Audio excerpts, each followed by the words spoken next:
अंदर जो हमने चुनाव से पूर्व आप सबके सामने एक संकल्प रखा था, जिसके लिए आपने हमें आशीर्वाद दिया था कि समान नागरिक संहिता का कानून हम बनाएंगे, हम विधेयक लेकर आएंगे। भाइयों बहनों, हमने अपना वायदा पूरा किया है, हमारा संकल्प पूरा हुआ है, जिसके लिए आपने हमारा मार्ग प्रशस्त किया था, आपने हमें आशीर्वाद दिया था।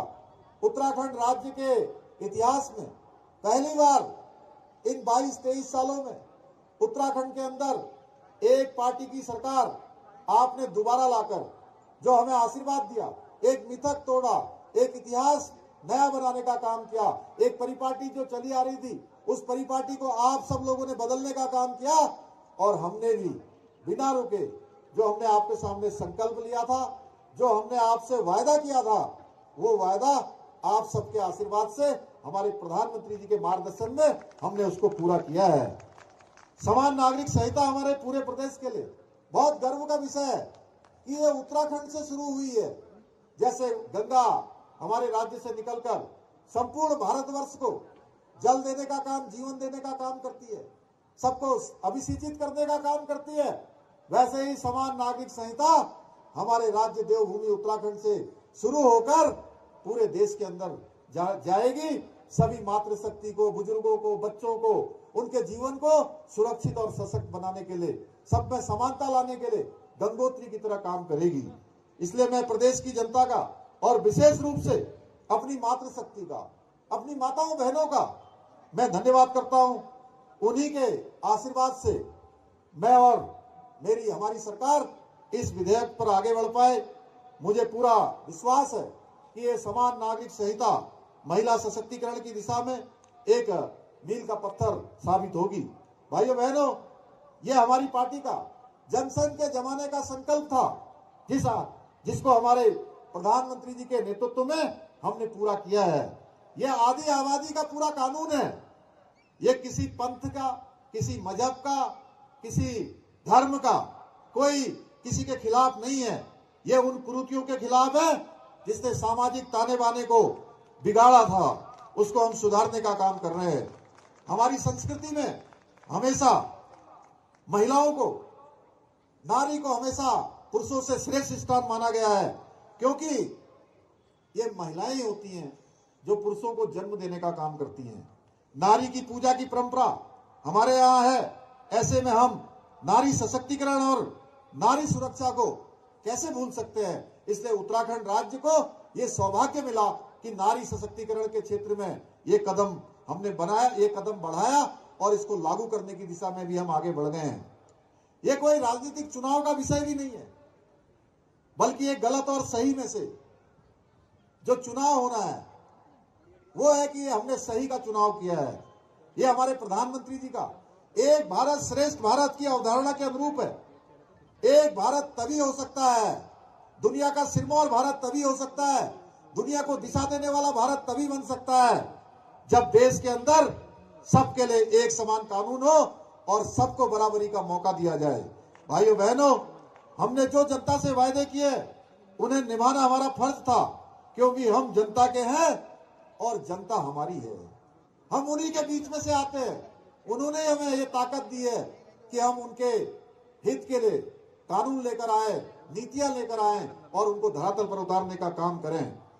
यूसीसी विधेयक, नकल विरोधी कानून, धर्मांतरण विरोधी कानून, लैंड जिहाद पर कार्रवाई, भ्रष्टाचार पर कार्रवाई, कुछ ऐसे बहुत महत्वपूर्ण मुद्दे थे जिन्हें हमने, चुनौतीपूर्ण थे, लेकिन हमने उनको सुलझाने का प्रयास किया है।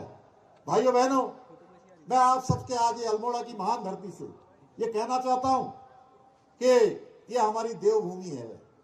जहाँ ये गंगा का प्रदेश है, यमुना का प्रदेश है, हमारे चारों धामों का प्रदेश है, बाबा जागेश्वर की भूमि है, ये गोलजू का है स्थान है, हमारा आदि कैलाश है, अनेक हमारा जहाँ केदार खंड है, मानस खंड है, हर जगह देवों से आच्छादित है, पर्वतों से आच्छादित है, नदियों से आच्छादित है, वनों से आच्छादित है। इस प्रदेश का अपना महत्व है। हमने कहा है, कल आपने देखा होगा एक घटना हुई थी हल्द्वानी में, हमने कहा हम प्रदेश के अंदर इसका जो हमारा मूल स्वरूप है, जो यहाँ का स्वभाव है, उस स्वभाव को किसी कीमत पर बिगड़ने नहीं देंगे। हम इसको सहन नहीं करेंगे, बिल्कुल भी सहन नहीं करेंगे। जो सुन नहीं रहे फिर वो हमारी बात सुन लें। मैं उनको कहना चाहता हूं, हम देवभूमि में किसी प्रकार की भी हिंसा, किसी प्रकार की भी अराजकता, ये किसी कीमत पर हम सहन करने वाले नहीं हैं। उसके लिए जो जरूरी काम होगा वो जरूरी काम किया जाएगा। जिन्होंने भी बनभूलपुरा में जो हमारे सरकारी संपत्ति का नुकसान किया है, निजी संपत्ति का नुकसान किया है, उन दंगाइयों से, उन अराजक तत्वों से उसकी एक एक पाई वसूली जाएगी, चाहे कितना भी बड़ा रसूख वाला कोई क्यों ना हो। जिसने भी ये काम किया, जिसने भी कानून तोड़ने का काम किया है, कानून उसके साथ सख्ती से काम करेगा, बिना रुके बिना झुके लगातार काम करेगा। हम दंगाइयों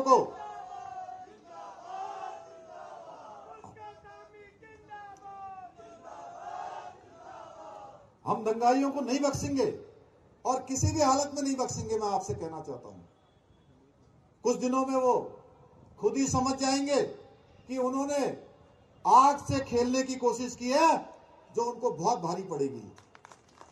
भाइयों बहनों, हम अतिक्रमण हटा रहे थे, जगह जगह प्रदेश के अंदर अतिक्रमण हटाओ अभियान चला है। आपने देखा होगा सरकारी जमीनों पर अनेक जगह पर कहीं ढांचे खड़े कर दिए गए हैं, कहीं प्रतीक बना दिए गए। 5000 एकड़ से भी ज्यादा जमीनों को हमने प्रदेश के अंदर मुक्त कराया है। प्रदेश की जो ऐसी जमीनें जो अतिक्रमण थी, जगह जगह पर जो है लोगों ने कब्जा किया हुआ था, उसको हटाने का काम सरकार ने किया है, उस प्रशासन ने किया है। लेकिन इस प्रकार की गुंडागर्दी किसी कीमत पर भी भाइयों बहनों सहन नहीं होगी। हम आज हमारे मोदी जी, हमारे प्रधानमंत्री जी के विजन के अनुरूप हमारी सरकार पूर्ण रूप से प्रदेश के विकास के लिए प्रतिबद्ध है। हमारा संकल्प है और हमारा ये प्रयास तब तक जारी रहेगा जब तक हम उत्तराखंड के अंतिम छोर में खड़े व्यक्ति तक विकास की धारा को नहीं पहुंचा देते हैं। मुझे प्रसन्नता है कि आज प्रदेश का प्रत्येक व्यक्ति, जो हमने एक संकल्प लिया है, विकल्प रहित संकल्प, उसमें हमारे बड़े बुजुर्गों का हमको आशीर्वाद मिल रहा है, हमारी माताओं बहनों का साथ मिल रहा है। लगातार वो हमारे साथ चल रही हैं, हमारे नौजवान हमारे साथ चल रहे हैं। और इस संकल्प की पूर्ति के लिए हर एक नौजवान, हर एक हमारे विद्यार्थी, सारे के सारे एक गंतव्य की ओर आगे बढ़ रहे हैं, कदम से कदम मिला रहे हैं। आप सब सहयोग देने के लिए लगातार तत्पर हैं। मुझे पूरा विश्वास है कि ये जो हमारा विकल्प रहित संकल्प है, उत्तराखंड को हिंदुस्तान का श्रेष्ठ राज्य बनाना, उत्तराखंड के अग्रणी राज्यों में शामिल करना, इस लक्ष्य की प्राप्ति के लिए आपका सहयोग, आपका आशीर्वाद हमारी सरकार को निरंतरता से मिलता रहेगा। भाइयों बहनों, मैं आज के अवसर पर आप सभी का एक बार फिर से बहुत धन्यवाद करता हूं कि आप सब लोग इतनी बड़ी संख्या में आए। अल्मोड़ा के अंदर हमारे बहुगुणा जी, हमारे अजय टंटा जी लगातार मुझसे कह रहे थे कि आज पहली बार है कि इतनी बड़ी संख्या में हमारे बड़े बुजुर्ग, हमारे नौजवान, हमारी माताएं बहनें और हमारे विद्यार्थी, स्कूल के बच्चे आज सड़कों पर थे। और इतनी बड़ी संख्या को देखकर मैं अभिभूत हूं। निश्चित रूप से मैं आप सबसे कह सकता हूं, आप सब ने आज इस प्रकार का जो प्रेम दिया है, इस प्रकार का जो आशीर्वाद दिया है, आपने जो हमको आगे बढ़ने के लिए प्रेरित किया है, हम जितनी हमारी क्षमता है, जितनी हमारी कैपेसिटी है, उस कैपेसिटी में राज्य को आगे बढ़ाने का काम करेंगे। और भगवान की कृपा से, हमारे सभी देवी देवताओं की कृपा से उत्तराखंड को जब तक हम हिंदुस्तान के श्रेष्ठ राज्यों में शामिल नहीं करवा लेंगे, तब तक हम चैन से नहीं बैठेंगे। और इस अवसर पर आज मेरे को बहुत सारे लोगों ने यहाँ पर अपने अपने पत्र मुझे दिए हैं, बहुत सारे आवेदन पत्र भी है, बहुत सारे आगे की योजनाओं के पत्र हैं, कुछ जरूरतों के पत्र हैं। मैं उन सबको अपने साथ ले जा रहा हूँ। कुछ प्रमुख जो घोषणाएं हैं मैं उनको यहाँ पर आपके सामने बोल रहा हूँ। भतरौत खान में एक स्टेडियम का निर्माण किया जाएगा। विकासखंड लमगड़ा में सर्वोदय इंटर कॉलेज में 4 कक्षों का निर्माण किया जाएगा। तिलोरा में सिंचाई पंपिंग योजना बनाई जाएगी। विकासखंड हवालबाग के समीप मिनी स्टेडियम की स्वीकृति प्रदान की जाएगी। इसके साथ साथ सल्ट के बुलमरा गैरखेत रोड का डामरीकरण ये किया जाएगा। विधानसभा क्षेत्र के विकासखंड द्वाराहाट के अंतर्गत ग्राम सभा सकुनी में सुकेश्वर महादेव मंदिर का जो जीर्णोद्वार है उसका अवशेष कार्य किया जाएगा। इसके साथ साथ जो भी बहुत सारे और भी हमको प्रस्ताव आए हैं, मैं उनको अपने साथ लेकर जा रहा हूं। सभी विधानसभा क्षेत्रों के सभी माननीय लोगों ने जो मुझे प्रस्ताव दिए, आप सबके बीच में से भी आए हैं।